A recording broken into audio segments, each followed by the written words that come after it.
I just see so often that you have a founder or an engineering leader will copy effectively blindly processes and systems that they see being used at other successful companies. And this is dangerous because if you don't have the problems that that company did, you could wind up paying a pretty hefty tax for something that you're not getting very much benefit or ROI from. So the gain that I think a lot of people think that they're getting from stand-ups is this idea that the team really needs to uncover blockers. They need to coordinate, make sure they're not duplicating work, things of that nature. What I would say is if those things are happening often enough for that meeting to be capturing that value, you probably have a deeper problem. Like any meeting that you have, you are taking N number of people, you take their salary or their hourly rate, and then you multiply it by the number of people. That's the cost of the meeting. So whatever you are getting out of that particular meeting, you should get a return higher than that cost. This is even more of a problem when you have a recurring meeting. You were getting into like the Fang style interviews with the what I call computer science riddles. And it's so much like this theme. It's the don't solve the problems that you wish you had, like solve the problems that you actually have. And so if you're looking for an engineer, the goal really shouldn't be like, okay, who can solve the hardest problems? A lot of founders get it in their head that there's these 10x engineers out there, and those are who they want to find. They have in their head the idea that there is this developer who, given a hard problem, comes up with a solution that is so elegant that nobody else would have thought of it. And everyone's just like, like mind blown.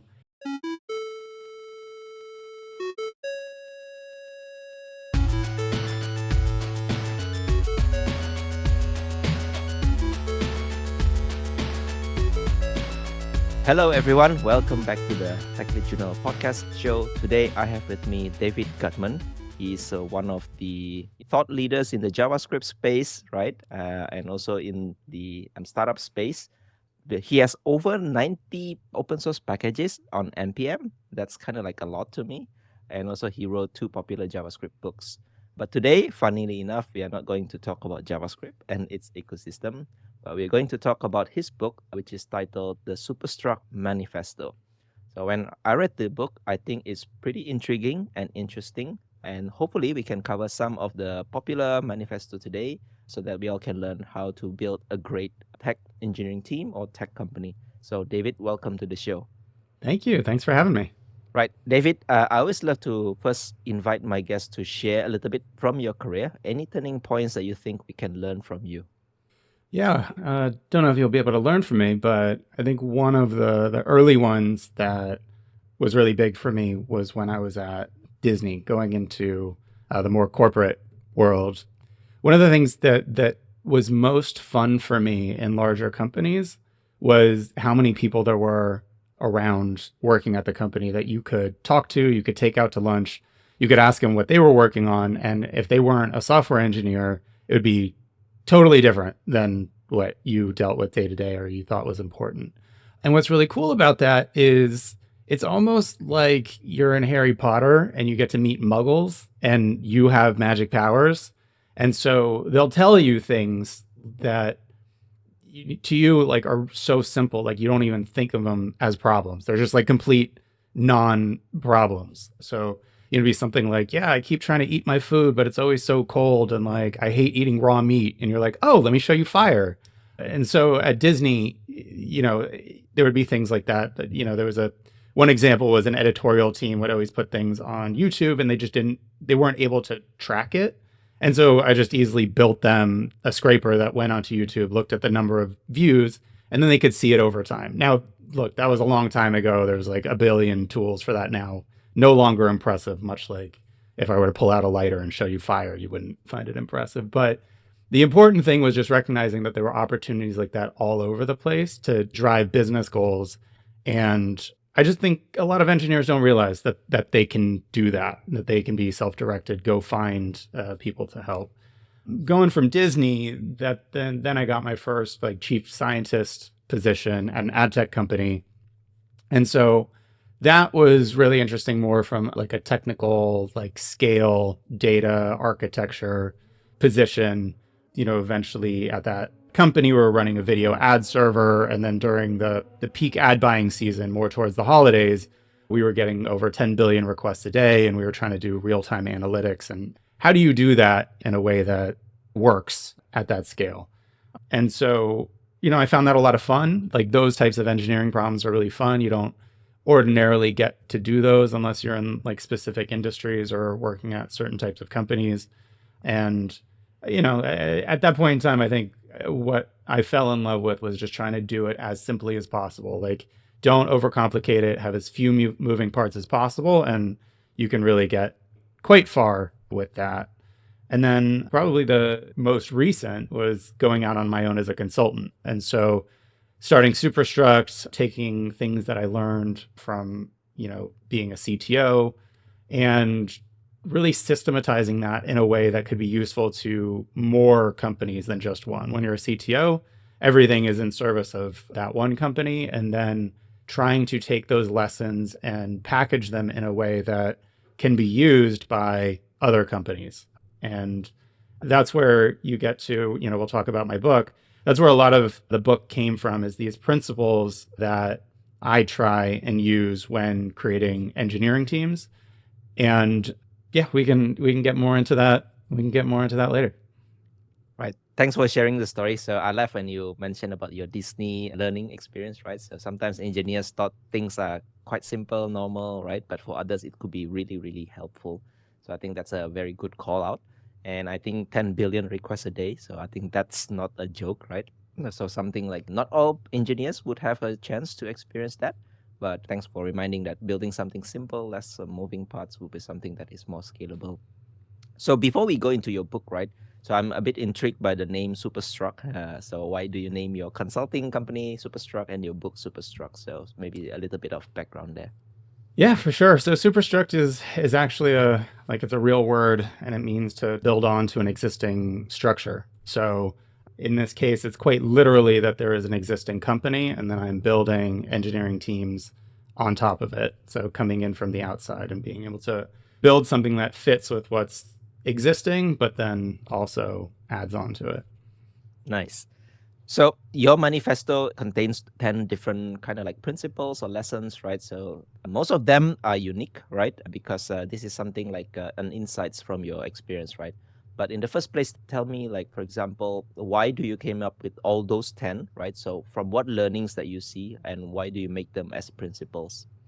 Yeah, for sure. So the principles actually got turned almost in reverse. And so the book is a survival guide. And so the reason why I made it as a survival guide for tech leaders is I just see so often that you have a founder or an engineering leader will copy effectively blindly processes and systems that they see being used at other successful companies.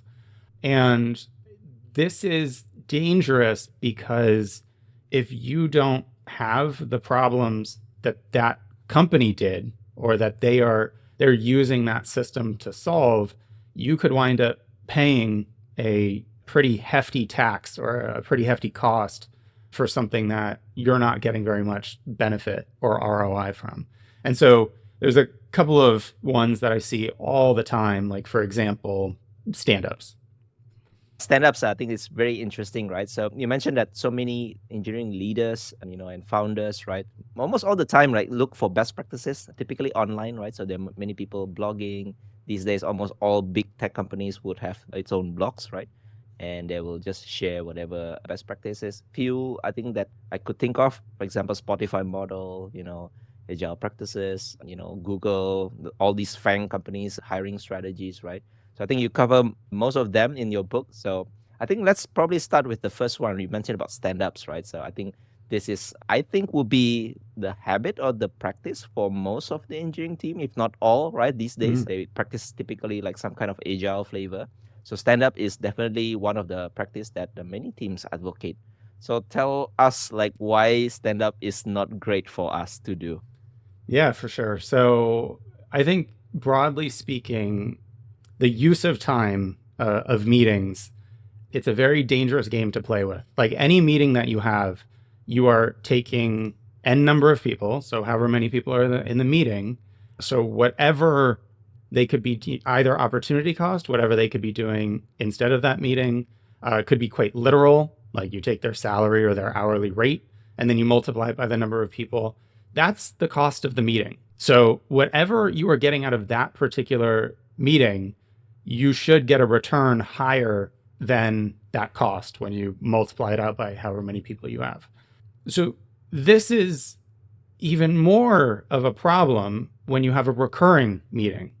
And it's more of a problem when you have a daily recurring meeting. So this means that you're paying that cost every single day. Now, yes, I understand that stand-ups are so short, but I mean, it's funny because it's in the name. It's almost like if you didn't make people uncomfortable, they would want to be longer. And so I think people just have to be really careful about just those recurring meetings in general. And the most common one by far is daily stand-ups. So the gain that I think a lot of people think that they're getting from stand-ups is this idea that the team really needs to uncover blockers. They need to coordinate, make sure they're not duplicating work, things of that nature. What I would say is if those things are happening often enough for that meeting to be capturing that value, you probably have a deeper problem. I feel like most people who have daily stand-ups, most meetings are not, oh, wow, thank you for catching that. I was so blocked. I'm glad I mentioned it here. Like, that's super insightful. I'm glad that we were able to do this. We just saved hours and hours and hours of time.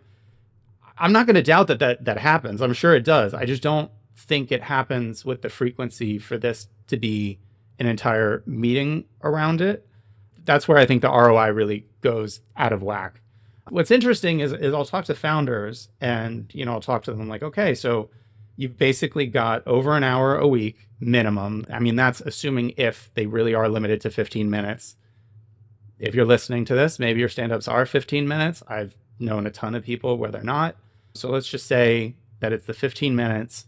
We can even ignore the whole productivity angle of how it takes time to disengage from what you were working on, go to a meeting, leave your whole mental model behind, and then try and get back into the flow. We'll come back to that. So just imagine it really was only the time in the meeting.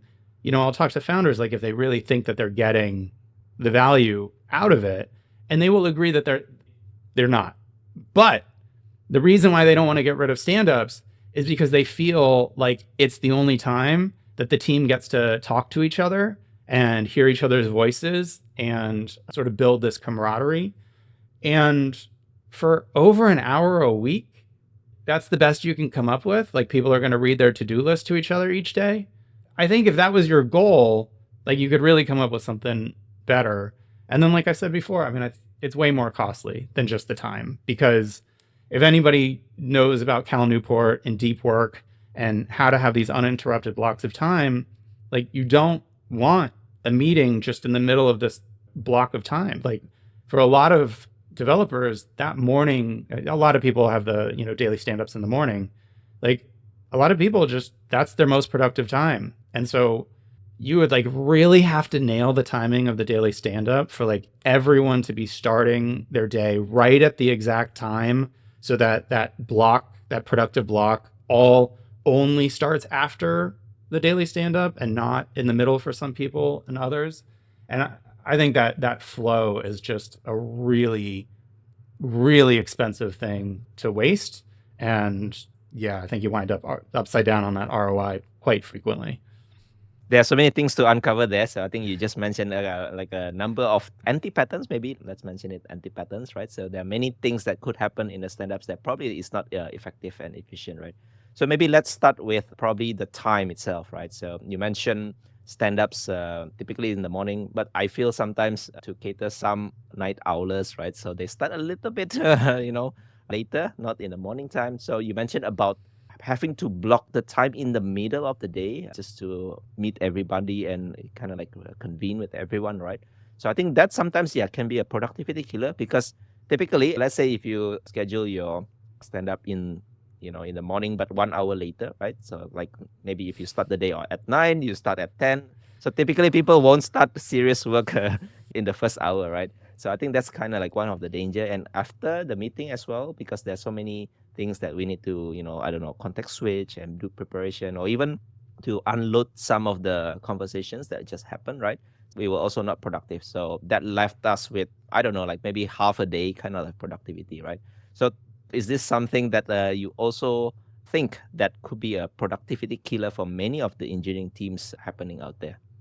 Oh yeah, absolutely. I mean, yeah, I mean, like you said, like the hour after the start time it's just it's so common because it's really difficult to coordinate everybody. Like, no, your day starts right now, and we're going to start all of our days like right at the same time with this daily stand up.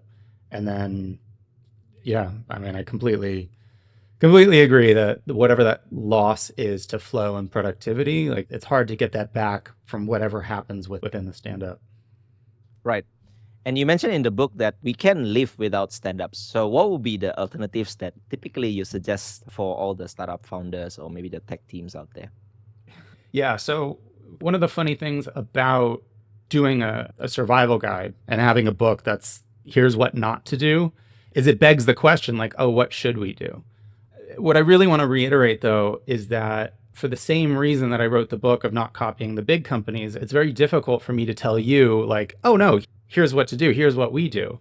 And as a perfect example of that, one of the best things that I think, let's just say you wanted to do it for the camaraderie angle, like that's the most important thing to you. On one of the teams that I was on more recently, the thing that we did is we played Valorant, the first person shooter by Riot. So we all played, basically a very high skill first person shooter computer game like that you would have to have a gaming PC for, you would have to have more or less played Counter-Strike like games before. And so it's just so fun to me to say like, no, like the best thing you should do if you're listening to this, do not do anything else other than play Valorant with your team. Like, I don't care if nobody on your team likes first person shooters. I don't care if they don't have a gaming PC, they should go out and buy one. Like, it just doesn't even make sense for me to say what works for my particular team. I think what people should do instead is really think about what it is that they're getting from the stand-up or what problem they think the stand-up is solving, and then think what works best for their team to do that. So if it really is that you have juniors that are blocked and they're too timid to speak up and they get lost for a week, and then you talk to them and you're like, so like, how's that thing coming? And they go like, oh, well, I wanted to do X, but then I realized I needed to install Y, but then to have Y installed, I needed to go do Z. And so anyways, that's what I've been up for the last 3 weeks. Like, if that keeps happening, like, I don't think daily stand-up is like the best way to do it. Or like I said, if developers are working on the same thing or they're not talking or whatever, you should really come up with a system that addresses that particular problem with a system that really fits your particular team. Right. I think I love that reason, right? So I think first of all, identify the problems in your team, right? And maybe try to come up like a contextual or maybe like situational kind of activities that maybe to solve those problems. But one particular thing, especially for leaders, that I heard a lot in the stand-ups that typically happen is that first is about status report.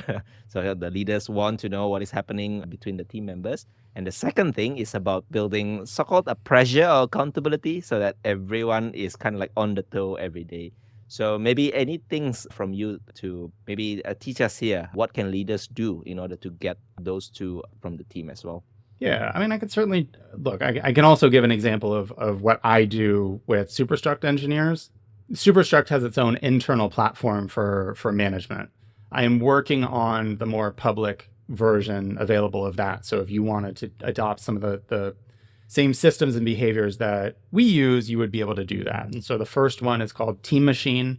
And if anybody's familiar with a tool like Standuply, this is a bot in Slack that'll message everyone on the team, and it can ask whatever questions that you want. So if you really wanted to do just the basic, most default stand-up, which is what were you working on?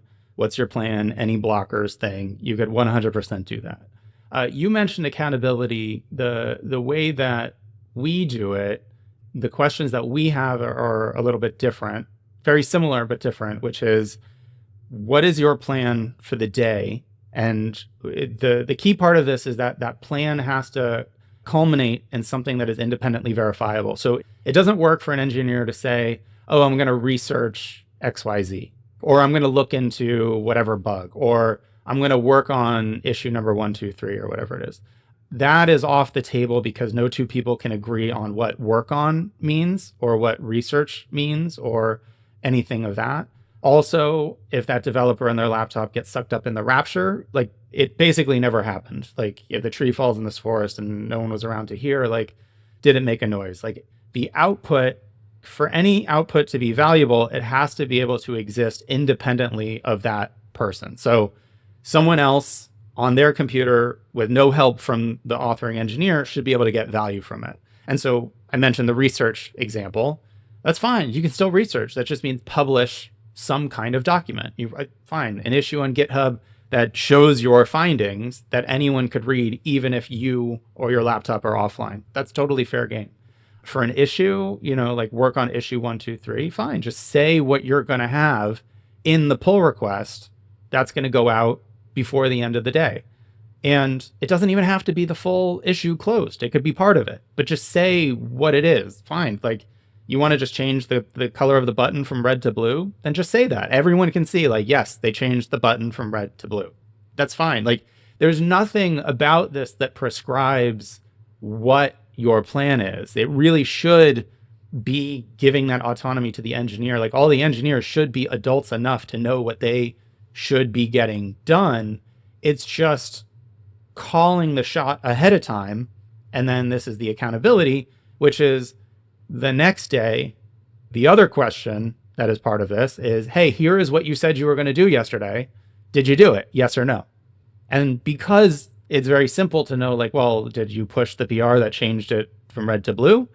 It's very simple. It's a yes or a no. It's not like, did you work on it, where it's like, well, I opened the issue, I reread it, I thought about it, and then I watched YouTube. And yeah, I worked on it.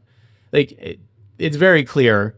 And if the answer is no, the T Machine, the thing that I have, it uses AI to both check that if the answer is independently verifiable, and it'll re-ask it if it's not, but also it'll ask, did you do it, yes or no? And then it'll follow up with, like, why not, if the answer is no.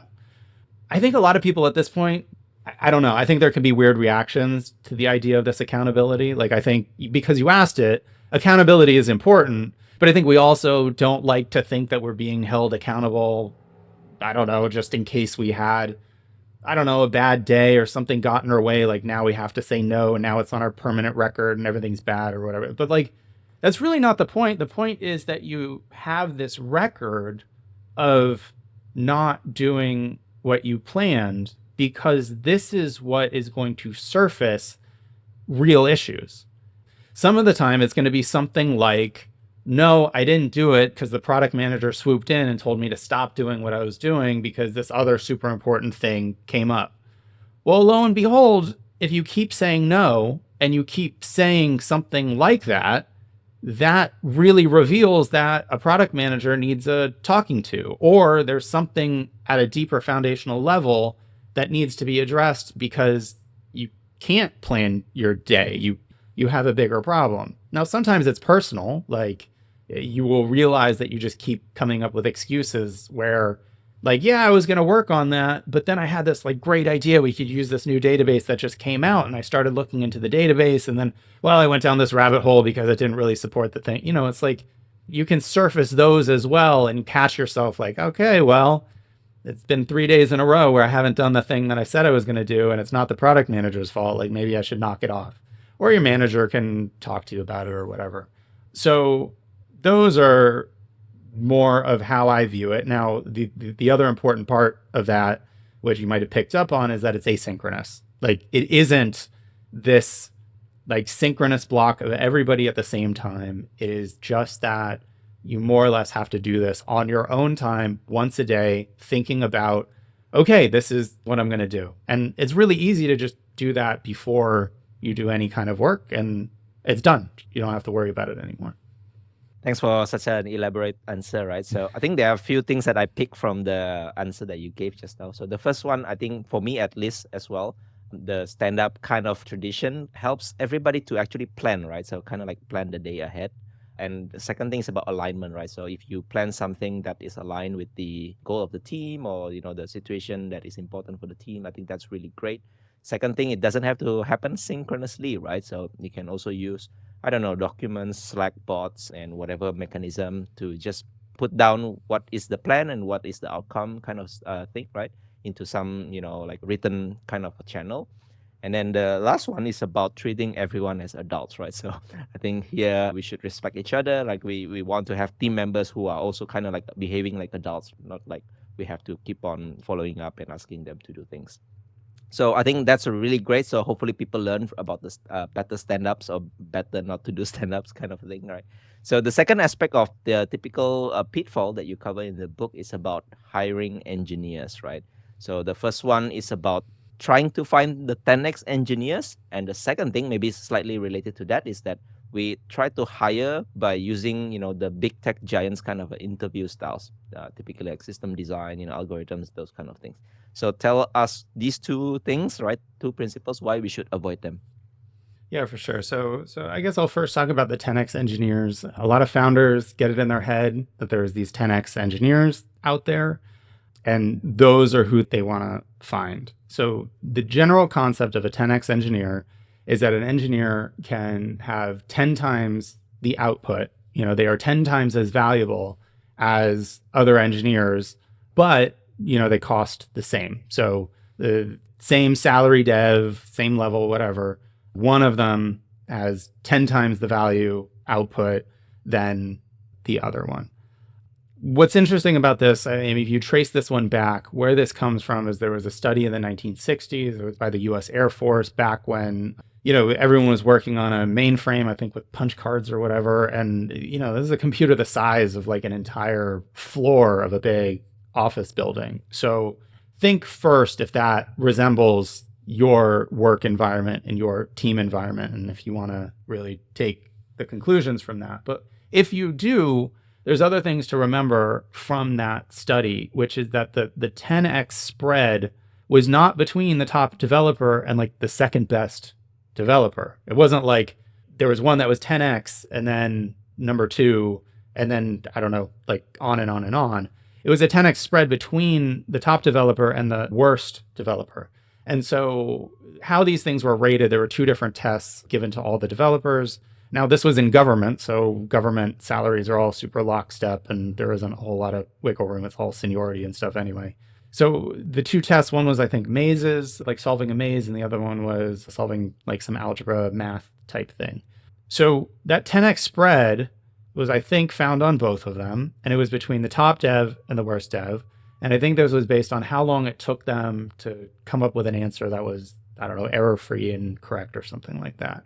Most of the devs were near the top. So that top dev was actually closer to the median than the bottom dev was. So people have really taken to this, like, find the 10x developer, but like, no. It's find the 0.1x developer and don't leave them on your team. That's where you're getting the spread. So that's one thing to remember. And then the other thing to remember is it wasn't the same dev who did good on both, right? Like, you can certainly have 10x devs for particular problems or tasks or things that you're building. Like, I mean, especially if someone has built that same thing before multiple times, like you compare them to somebody who's never worked in that space before, like, yeah, of course they're going to do it 10 times faster with 10, less bugs or whatever. And yeah, I wouldn't expect their salary to be totally different just because this person has worked in this problem domain and this person hasn't. I think people just really need to remember that even though you can find these examples of sort of output differences in developers, it's not consistent. It's not like you have a 10x over all time. And you can also, it's not weighted towards this one developer being so much more awesome. It could be weighted towards the developer just who's really not doing a great job, and we can all just imagine how easy it is for that to happen.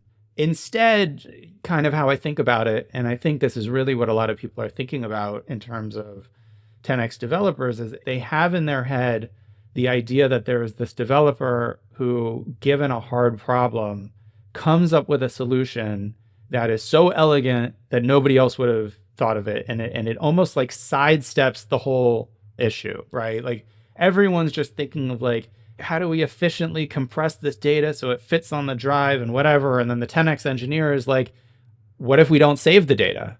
And everyone's just like, like mind blown.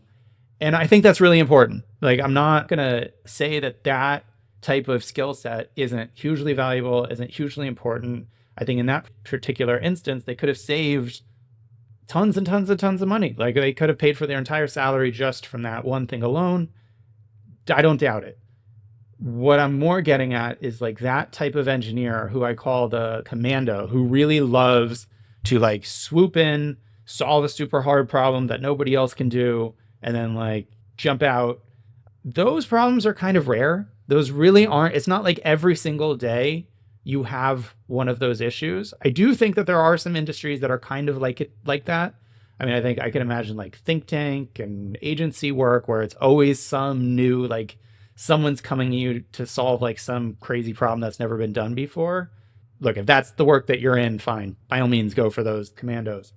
I think a lot of companies, that's not the day-to-day. I think a lot of companies, you have certain types of problems that have been solved before. You just need to do it. You need to put in the work.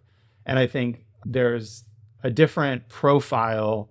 The model that I'm referring to with commandos is commandos, infantry, and police. And so I think that model of like the certain type of developer who can work well on a team, here's the plan, execute on the plan, divvy it up, and really not just get super bored and make it really complicated and just try and make it into something like crazier than it is. Like we talked about keeping things simple. I think there's a lot of value to that type of engineer. And so often what I recommend is, yeah, like you can imagine a situation in your head where this commando swoops in and saves you like oodles of money, or they invent this thing that now makes your startup worth like 30 times whatever. I wouldn't really just like bet your company on that. I would bet on you having more standard problems most of the time and find the engineers who can really cooperate, follow a plan, come up with those plans and execute. And then just for completeness, I'll mention the last type of engineer is police. And they are not the one that is so much building. They're the ones, if you have a system that you need cared for, you're not adding on to it, you're not changing it very much, but you do want to make sure that it is just very well cared for. It stays up, it's working properly. If there's an issue, it gets fixed. And that's really like that other type of engineer who's really big on documentation, following procedures, like if this is what happens, here's how you deal with it, checklists, and that type of thing. So depending on your situation, usually I think people are looking for infantry. And that's why I say stay away from like what I think most people are thinking of when they're thinking of that 10x engineer. Now, if you want, I can get into the, I think you were getting into like the FANG style interviews with the, what I call computer science riddles. And I mean, again, I think it's so much like this theme. It's the don't solve the problems that you wish you had, like solve the problems that you actually have.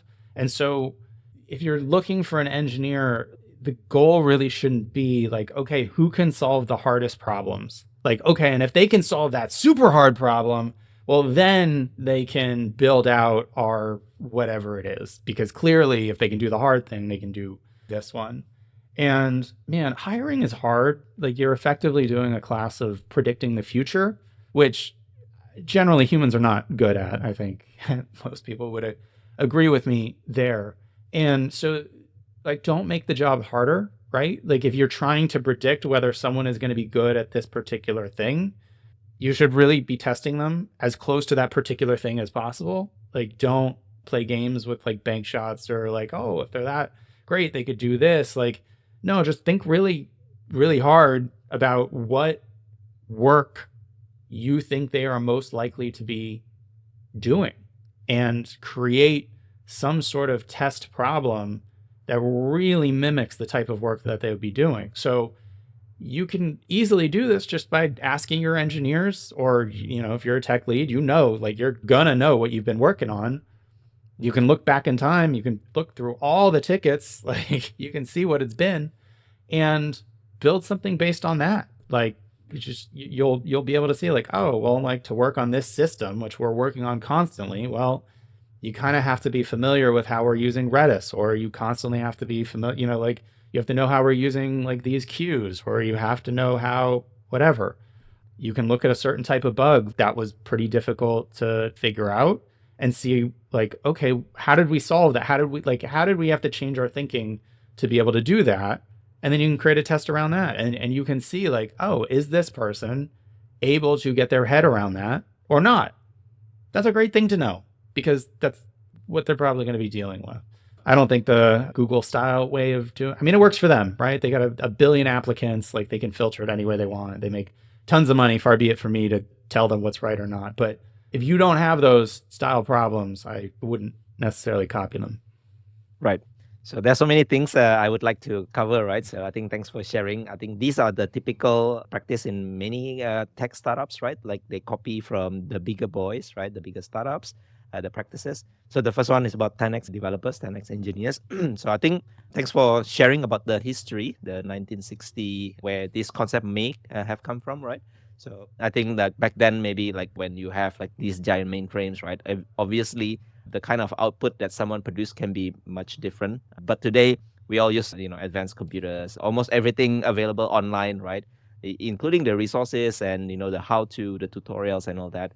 So I think many people would have the same opportunity to learn and be able to do the same thing, right? So I think maybe the concept of 10x output is probably something to debunk here. And the second thing is about, instead of finding 10x developers, try to find the 0.1x developers and kind of like oust them out, right? So I think that's definitely very, very important, because you don't want to have one of the team members who are not producing or delivering stuff. So instead of the 10x, maybe 0.1x is something that you should figure it out how to solve. And I think the other thing is about commando, inventory, and police. I think I find that concept really interesting, right? So obviously in the team, you need a balance. You can't have all the commandos or all the police, right? So having a balanced skill set and maybe responsibility in the team will be something that is great, right? And I think about, the commandos who will come up with some great solutions to, some particular problem all the time. I think this is quite rare. I mean, like I can see it also in my career, right?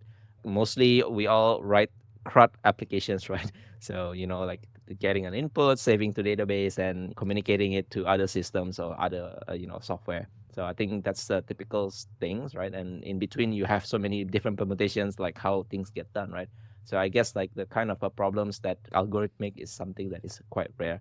And you mentioned in your book that we should optimize for more predictability. So people who can maybe plan and deliver, right? Rather than, finding these commandos who can suddenly deliver a great output. So the next I want to cover about interviewing style thing, right? So many people actually kind of like find it difficult to figure out the questions that we should ask engineers. I mean, the Google, the Facebook, or the Amazon maybe have their own styles, but what would you think would be a great interview questions that we should ask engineers for a smaller type of company or smaller, like a typical engineering team, right? So is it something that you have some kind of best practices? Because you mentioned that it should be similar to the problems that the team is having. But at the same time, you also can't reveal too much. That's the first thing. Second thing is like probably you don't want to have too many setups, like, setting up Redis, setting up a particular database just for that particular interview. Or worse, some companies actually gave the candidates homework, asking them to do, some questions outside of their working hours. So maybe from your view, what's your take here? Yeah, I guess it probably makes sense that it wasn't clear from how I was talking about that. So the way that we do interviews is 100% that homework that you mentioned, but they're paid challenges. So when Superstruct hires, we have like a very short filtering project. So like we do need you to show us code, but that's much more of a like, did you get it or did you not get it? Like if you know the answer, like that's like 5 minutes or something like that. It's like incredibly short. And so that's like a filtering one. We don't pay for that one. And so that's one of the threshold ones.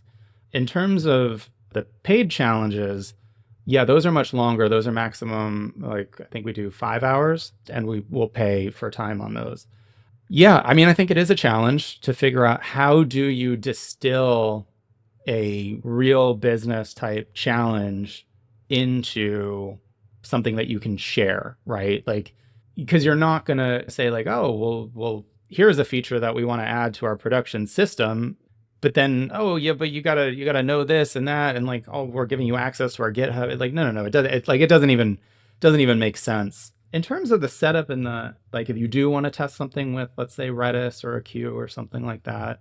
I do think we're actually in a really good age for that with Docker. Like, you can sort of create like all of this like one button spin up that works on everybody's machine if you really wanted to do that.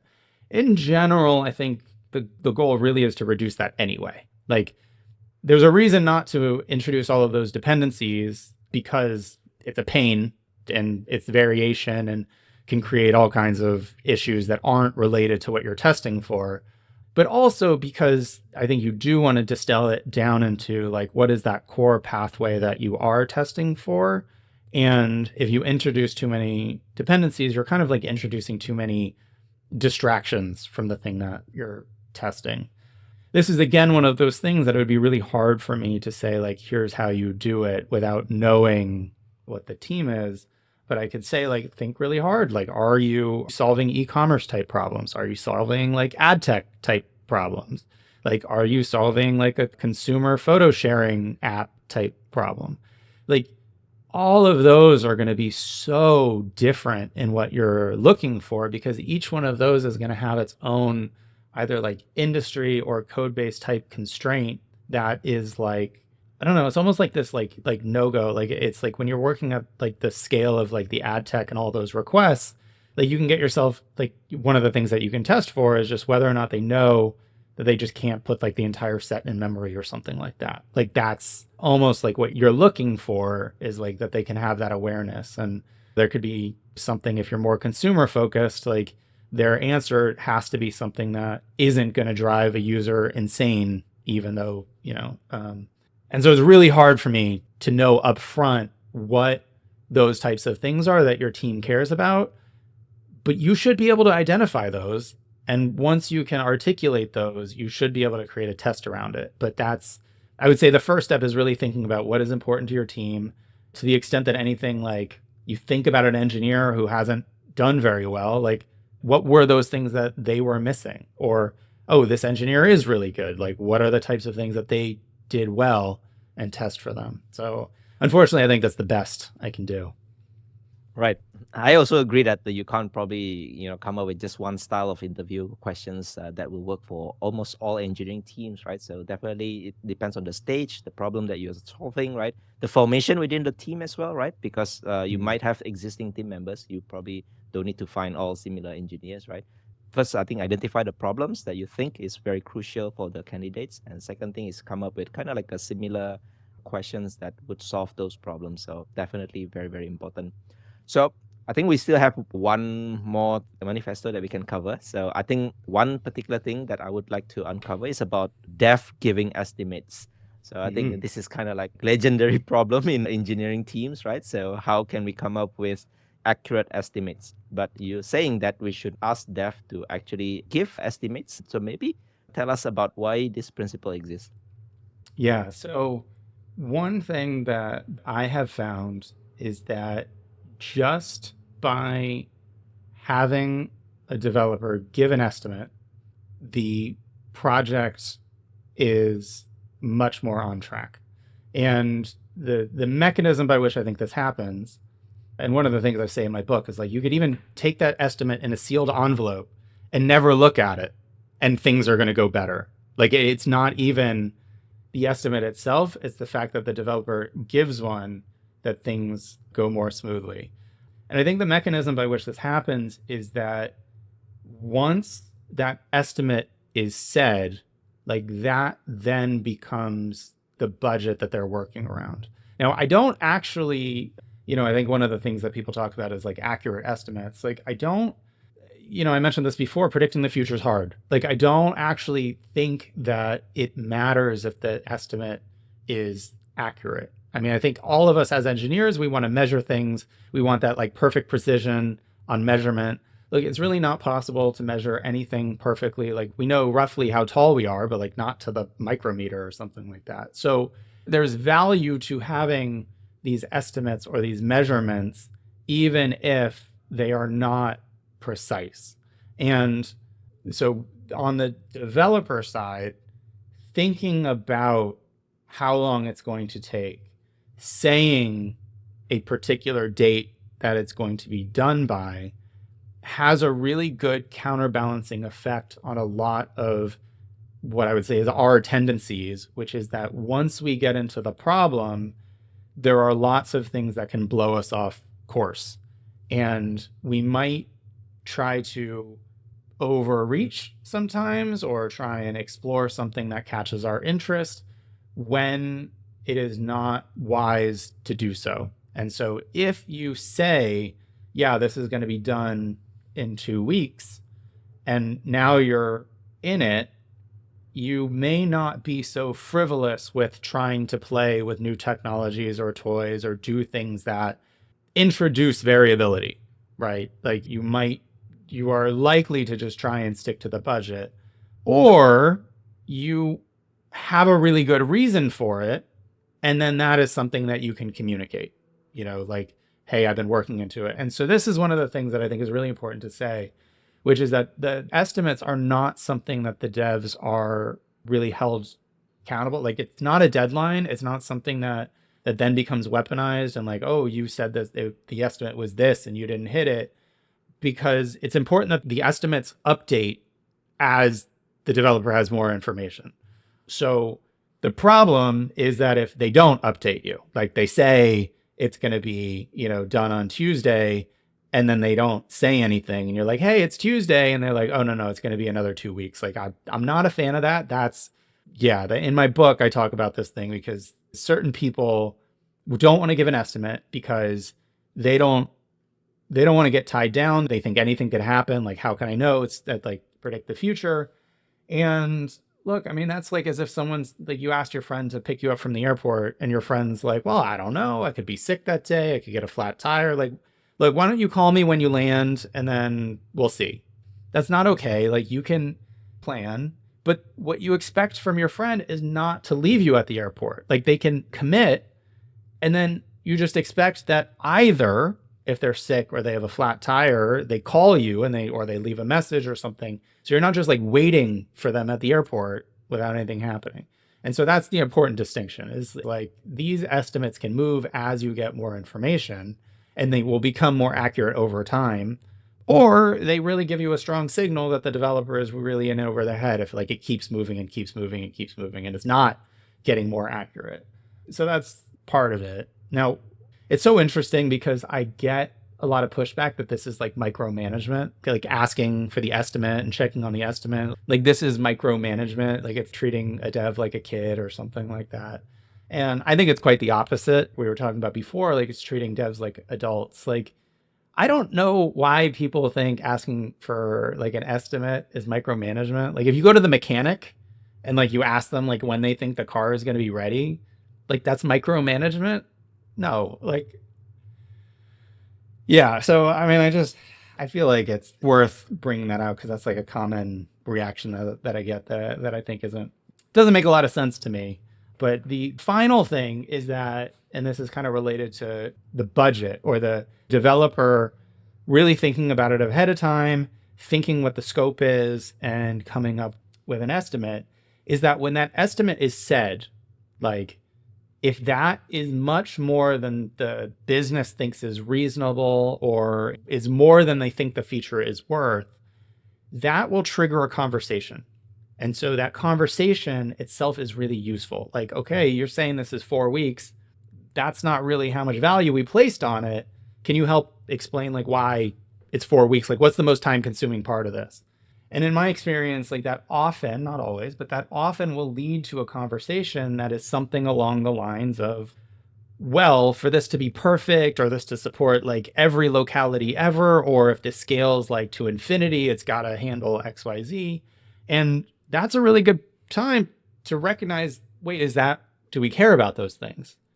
And if you don't, often what can happen is like, no, we don't need this to like go to infinity. We just have a demo with an investor and it just has to work once, like for one user for 5 minutes.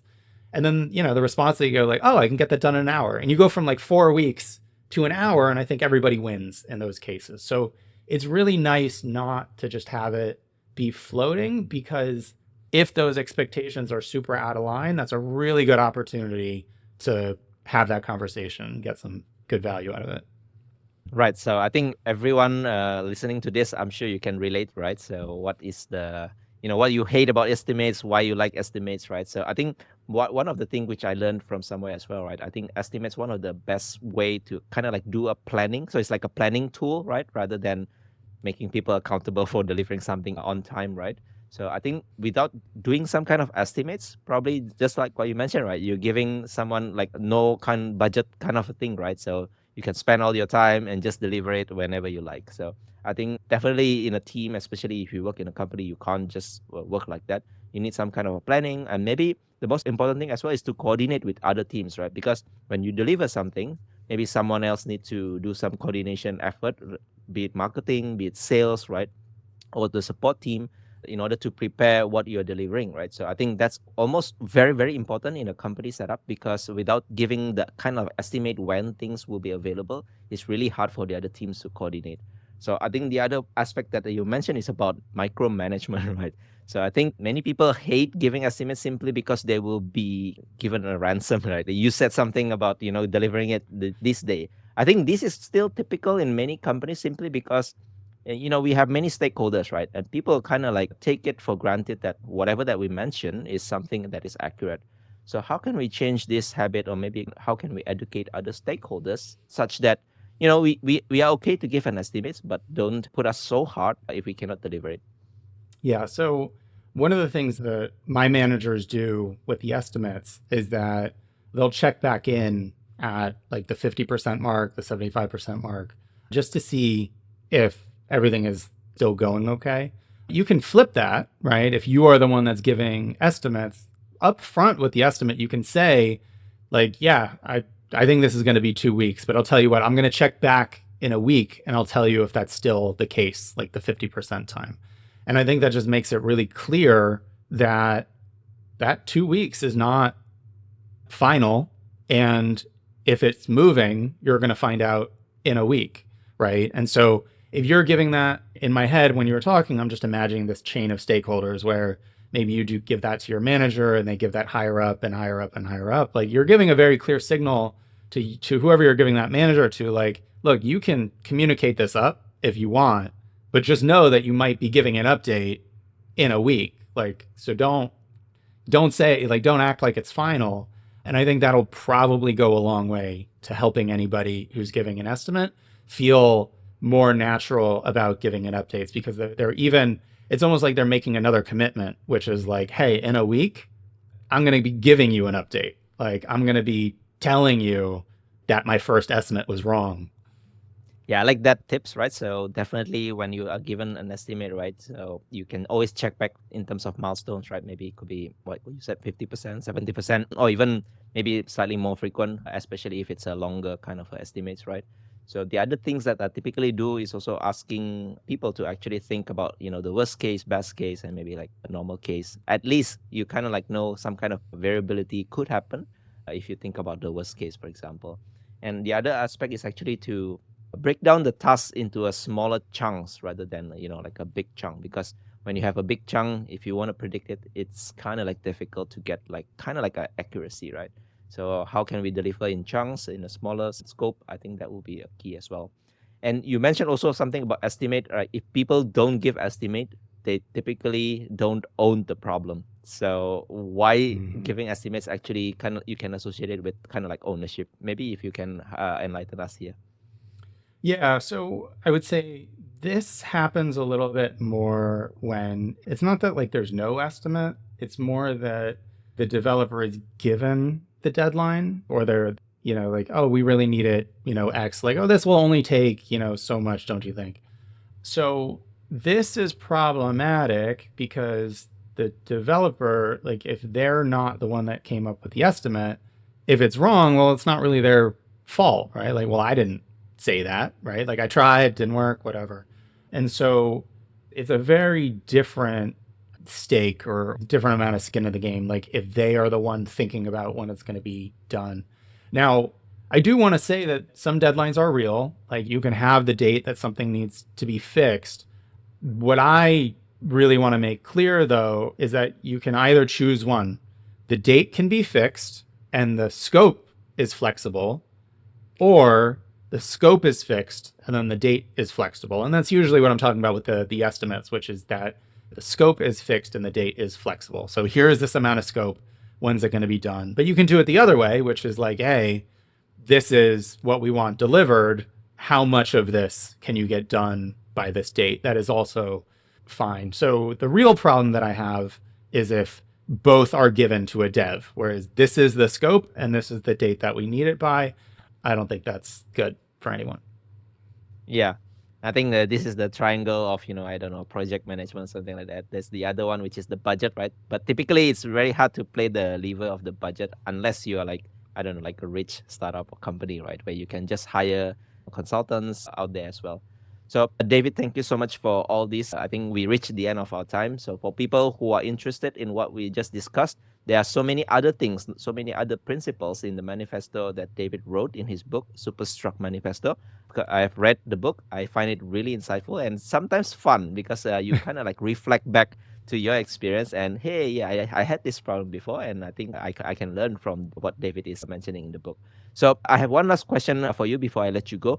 So typically I ask this question called the 3 technical leadership wisdom. So maybe if you can think of them just like an advice, is there something that you can share for us today? Yeah, I mean, this kind of goes into the whole reason why I wrote the book is that I really, really hope that people don't just cargo cult, don't just copy what they see other companies doing, like wholesale copying of systems, wholesale copying of processes. Like, don't do that. I think that's what I would say. What you really should do is just think about the problems that you actually have and really come up with solutions that really fit your issue. Like solve the problems that you have, not the problems that you want. Kind of, related to that is, I sort of brought this up in the beginning when I was talking about building like the high scale systems. And really there's like a lot of value in reducing the moving parts that you have in any of these systems. And sometimes as engineers, like we're guilty of over engineering. We like to make things like more novel and try this and try that. And, it all fits together in a cool way in building this big machine.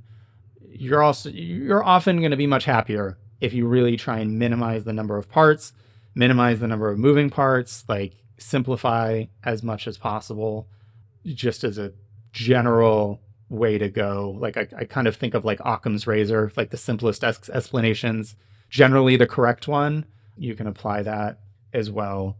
And I think the third one, I guess I'm going to go back to the beginning when I was talking about the career pivot and or like the parts of my career that I think, were meaningful to me, and the never lose sight of those business goals, right? So when I was talking about, I'd go out to lunch with people and I'd figure out what they were actually, the problems that they had in their day to day. I think it can be possible, depending on your team, depending on your company, depending on what's going on, it can be possible to lose sight of why we're doing the engineering that we're doing. We can lose sight of the company that we're working in. It's a machine that can only run if it's getting fuel. And oftentimes that's revenue, and really trying to think of what you are doing to get more revenue, more profit in, because that's what sustains it. That's, what pays for your salary, your team's salary, for all the, the systems that you use, everything like that. And sometimes it can be really difficult, right? I mean, sometimes there isn't clear how you can do anything to drive revenue. Sometimes it can be that you lower costs. You can increase profit by lowering cost, by saving time. And I just don't lose sight of that. And sometimes that it means taking other people out to lunch or just having more conversations with people in other departments to know to even be aware of where those opportunities are or where those problems are that you can sort of shift resources to solve. So I think those would be the three. Yeah. I like the last one, and especially in your book, you also cover don't forget to actually give some meaning to the developers on the work that they do, right? So relate that with the business goals, relate that with the impact that the product that you're building given to other customers or people right out there. So find the meaning, and I think it's also important for engineers not to lose sight. Sometimes techies like to play, I don't know, with technologies, try out new things, or build some complicated system that will probably not solve the problems that the company is facing at that point in time. So yeah, don't lose sight the business. So I think thanks for the tips. So David, if people love this conversation or they want to check out the book, is there a place where you would recommend people to go to? Yeah, so it's called the Superstruct Manifesto. That would be difficult for me to spell out. So if you want to get redirected to the book's page, just go to treatdevslikeadults.com and it'll take you there. You can also find me on LinkedIn, David Guttman. And I think those are the two places to go. Wow, nice catchy URL. So I'll put it in the show notes if people want to check it out. So thank you so much again, David, for sharing your manifesto. I think it's really insightful. Thanks again for that. Yeah, thanks so much for having me. It was great being here.